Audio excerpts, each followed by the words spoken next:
What I'd like to do is offer some thoughts that, in keeping with our focus on foundational issues, are foundational in the sense that they can help us define some of the deterrence challenges that we face in the current security landscape, and hopefully in a way that tees up some of the more detailed discussions we'll be having later in the program. And my general framework in approaching this is sort of deterrence in the regional security context. And you'll hear some strong echoes of things we heard from General Bose this morning. So I want to start by offering just a little bit of historical perspective, looking at how, at least in the United States, this set of issues has evolved. And this is a highly compressed history, but it's worth reflecting on for just a moment. We saw the emergence of a new planning paradigm after the end of the Cold War, focused on deterring regional actors likely to be armed with nuclear weapons or other forms of weapons of mass destruction, and developing the toolkit necessary to deal with this problem. Several years later, the 9/11 attacks led the Bush administration to conclude that this threat had morphed into something more radical and less tolerable, and something against which a strategy of deterrence was simply too reactive and defensive. We then see the move toward preventive war in Iraq as the alternative to what I'd call an adapted deterrence posture, whereupon we discovered some of the shortcomings, costs, and unanticipated consequences of this alternative. We then see something of a reckoning and a reconciliation, if you will, with the appeal of deterrence as a strategy that, while not without shortcomings, is something that often best balances our interests when dealing with adversaries with whom conciliation may be too difficult, but who may be too strong to defeat at low cost. And we see this very clearly in 2006 in a number of core national security documents, including the Quadrennial Defense Review, the National Security Strategy. In the Obama administration, we see, beginning in 2010, some new approaches to defining or shaping the deterrence toolkit, such as a reduced role for nuclear weapons. Today, we see from the White House and the DoD further pivots that basically set a new context for thinking about and operationalizing deterrence. The emphasis on long-range strategic competition, the recognition of new types of conflict, and a need to close what are perceived as both non-nuclear and nuclear deterrence gaps as examples of the kinds of pivots I'm talking about. It's worth noting what the 2017 National Security Strategy says, so please indulge me a moment for a somewhat lengthy quote. Here's the quote. Deterrence today is significantly more complex to achieve than during the Cold War. Adversaries studied the American way of war and began investing in capabilities that targeted our strengths and sought to exploit perceived weaknesses. The spread of accurate and inexpensive weapons and the use of cyber tools have allowed state and non-state competitors to harm the United States across various domains. Such capabilities contest what was recently U.S. dominance across the land, air, maritime, space, and cyberspace domains. They also enable adversaries to attempt strategic attacks without resorting to nuclear weapons in ways that could cripple our economy and our ability to deploy military forces. Deterrence must be extended across all these domains and must address all possible strategic attacks. So that last, bottom line is significant because that's a big agenda, and that's a tall order. But I do think it matters that U.S. strategy documents now openly recognize that the geopolitical and military context for deterrence is more complex in the past, and the reasons why. So what I'd like to do with the rest of my time is sort of deconstruct this complexity a little bit, say a few words about a handful of elements of the deterrence problem set that I think we need to be concerned about. It's a long list of things. I'll only talk about 4 things in the interest of time, but there are other things we could talk about offline if we need to. First is what I call tailored regional deterrence. We understand that the most likely path to nuclear confrontation is one that grows out of regional war, in which one of the parties finds itself compelled to contemplate the use of nuclear weapons to change the character of the conflict or to overcome a critical operational problem. The U.S. approach to deterrence in regional conflict with nuclear-armed adversaries is premised on convincing them that they'll not be able to escalate their way out of a failed or failing conventional aggression. Excuse me. One challenge is that, as we've already talked about, potential adversaries, including the ones we've talked about, Russia, China, North Korea, they've been working hard to offset U.S. advantages in conventional warfare in the belief that they can deter U.S. intervention, and if necessary, impose high costs on the U.S. and its coalition partners in a regional conflict. I think for each of these actors, this is central to its larger security objectives of preserving its sovereignty and extending its regional primacy. And to varying degrees, nuclear weapons and the credible threat to escalate to their use plays an important role in the strategies these states are developing. This much, I think, potential adversaries have in common, but the deterrence and escalation challenges each poses as unique, framed by the particular features of likely conflict and what is believed to be known about their attitudes, their capabilities, and their doctrine. So accordingly, it is important to differentiate among potential adversaries so that tailored strategies can be developed, even if these strategies unavoidably are based on imperfect or less than complete information. And of course, the requirements of tailoring pose a particular challenge for intelligence agencies with respect to developing sort of a baseline understanding of adversary attitudes and behavior, but just as importantly, in my view, supporting crisis decision-making, where the key questions will have less to do with order of battle and much more to do with a leadership's state of mind.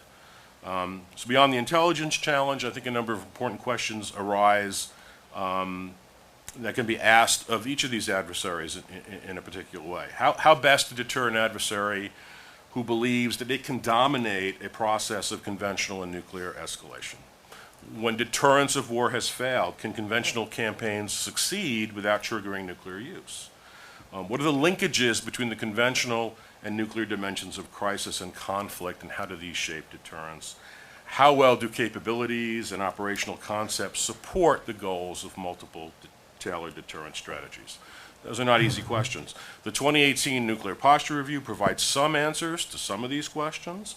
It stresses the importance of better integrating the possibility of adversary nuclear use into our conventional campaign planning. This applies to more than one region, but I think it's of particular concern in Korea. The NPR also argues there is a gap in the nuclear deterrence architecture in Europe that requires us to develop new types of nuclear capabilities to better counter Russian strategies.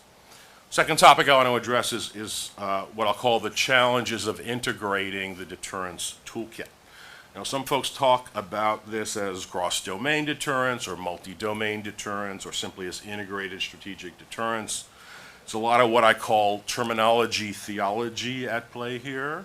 I don't think we need to get into that. What this is really about is just the fact of a more complex operating environment. And what does that mean for how we think about deterrence and how we think about managing escalation risk? So this is a fundamental issue, and I think the key question is this: do deterrence theory, strategy, and capabilities need to be more integrated to take account of intensifying military competition in domains such as cyber and space, the emergence of missile defense, and the emergence of advanced conventional precision strike capabilities such as hypersonics?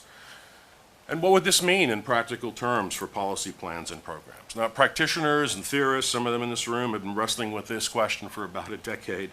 I think there's by now a broad recognition that Cold War era concepts of conflict escalation that emphasize the transition from a conventional to a nuclear phase of conflict do not really capture the concept, do not really capture the range of current and emerging capabilities that the parties of a conflict could bring to bear in their efforts to make coercive threats, manipulate risk, or manage to their advantage a process of escalation.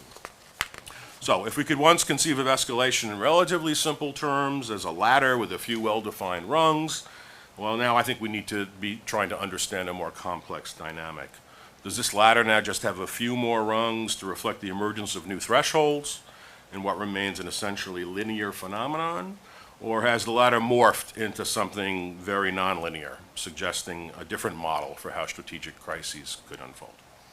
So under this broader rubric of cross-domain and integration are some micro-debates about the role and utility of deterrence. A good example is the debate that's happening in the academic community about whether and how deterrence plays in the cyber domain. And on the one side of this debate are those who believe deterrence is not likely to work as a governing concept given the realities of cyberspace.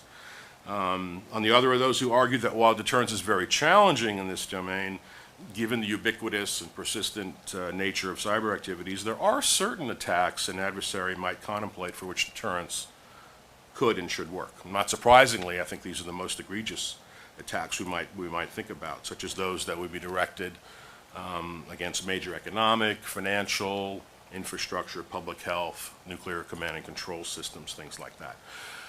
The NPR, the Nuclear Posture Review, would seem to point us in this direction, but this does require us to think about cyber red lines, if you will, and what is and is not tolerable, and those are not necessarily easy or comfortable conversations to have. Third topic, assurance and extended deterrence. Apologies to Jessica, because we're going to talk about this in detail. I want to make a couple of sort of big picture points here.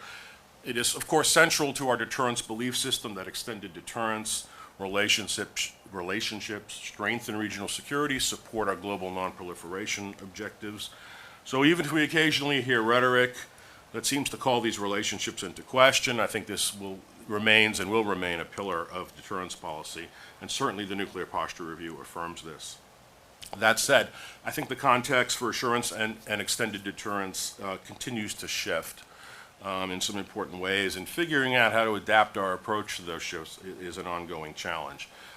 Nuclear anxiety, if I could use that phrase, I think is higher today than even a few years ago in Northeast Asia, in Europe, and even the Middle East. And just as we need tailored strategies for deterrence of our adversaries, I think we need tailored strategies of assurance for our friends. So a quick word about Europe and a quick word about East Asia. You know, in Europe, I think Jacek and others will agree with me that the deep institutional consultation mechanisms, the forward deployed weapons, this has worked exceptionally well for many decades as a model of extended deterrence. And I think others may disagree, but my view is that NATO's been doing pretty well adapting its conventional and nuclear deterrent forces in the post-Ukraine security situation, though clearly there's more work to do. I think there are two main challenges for extended deterrence in Europe outside these traditional lines of effort. And General Bowes raised them both, so I'll just amplify here for a second. One is the set of risks posed by Russian political warfare and Russia's ability and its willingness to engage in coercion short of kinetic war. And here I think the question that groups like ours need to be asking is, what is the role of deterrence in countering such strategies, which are characterized by various forms of information, economic, and political warfare? We are all paying a lot more attention to the gray zone. I spell it with an A, but that's okay. And dusting off all that stuff we used to do in the area of political warfare. But in the search for, as we're searching for a useful counter strategy. Now, I'd argue that at one level, and I've heard this argument, adversaries who fight in the gray zone are doing so at least in part because they feel the costs and risks of competing in more traditional ways are simply too high. And maybe we can count that as a victory for traditional deterrence. But in searching for a winning formula to manage the gray zone problem, it's not clear to me how relevant deterrence is or whether it's a viable strategy. It seems to me that concepts like competition, resilience, resistance may be more relevant to this problem. And that clearly does require a whole government approach. The second challenge for NATO goes to a related but deeper question concerning alliance solidarity about its security posture over time. If Russia's orientation does not change, can NATO sustain the necessary vigilance and political unity for what may be a lengthy period of tension during which deterrence and defense remain as or more important than dialogue? And you know, the variables here are not just Russian orientation, it's also the political orientation of Europe. And we see you know, troubling developments, I think, there. In East Asia, you know, we know the extended deterrence model has been quite different. Far less elaborate consultative mechanisms, over-the-horizon nuclear capabilities. To me, the key question here is really psychological. And this is the question I always ask: are we approaching the psychological limits of the extended deterrence relationship as we face the possibility, especially with Korea, of sort of core strategic divergences? And just to be provocative, I'll say we are. I think we are approaching those limits. I'm not going to go into a lot of detail here, but I think the evidence for this is twofold. You look at what Seoul has been doing in response to what North Korea has been doing the last several years. Two things. They've been pushing for a deeper, more institutionalized, more senior level, more transparent nuclear consultation relationship with the United States. A lot of which the U.S. has acceded to, but important parts of which having to do with nuclear planning and what in Europe we'd call nuclear sharing, the U.S. will not agree to, simply because there are limits to what we're willing to share with even a close ally. The second factor is South Korea's push to develop and deploy independent, non-nuclear military capabilities to support their own version of strategic deterrence and what they openly refer to as their own triad. And this, to me, is a clear signal that there are limits to the dependencies that allies are willing to live with when facing acute threats. Shouldn't be a surprise to us that at the psychological level, the South Koreans feel they need to possess capabilities that they can wield on their own terms to pose a deterrent threat to North Korea. Wield on their own terms in ways that are not necessarily explicitly tied to what the United States might or might not do. Whether these concepts and capabilities are sensible, whether they're stabilizing, seem to me beside the point. Less important than the fact that South Korea has felt compelled to pursue them. So that's just a couple examples of what I call strategic divergence that I think will continue to strain and test our extended deterrence relationship. And I would invite the academic and research and analysis communities to further explore these kinds of issues and these kinds of dynamics in dependent security relationships. The last issue, and I will not need 2 minutes, Jeff, but thank you. The last issue I wanted to raise is what I'll call the challenge to the legitimacy of nuclear weapons and nuclear deterrence as a security strategy. And most recently, we've seen this take the form of the Treaty on the Prohibition of Nuclear Weapons, the so-called ban treaty. This is the first legally binding international agreement to comprehensively prohibit nuclear weapons. As you all know, this treaty was passed in the UN General Assembly by a large margin, though without the support of the United States or any members of NATO or even any members of the P5. It has yet to enter into force, but will do so once a sufficient number of states have ratified it.